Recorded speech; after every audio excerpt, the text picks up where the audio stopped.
sun went back in, which makes it a lot cooler, but it also makes it a lot harder to see what's in these frames.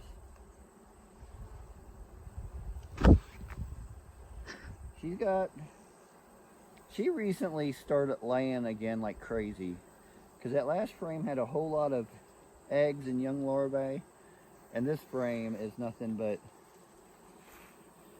young eggs and small larvae.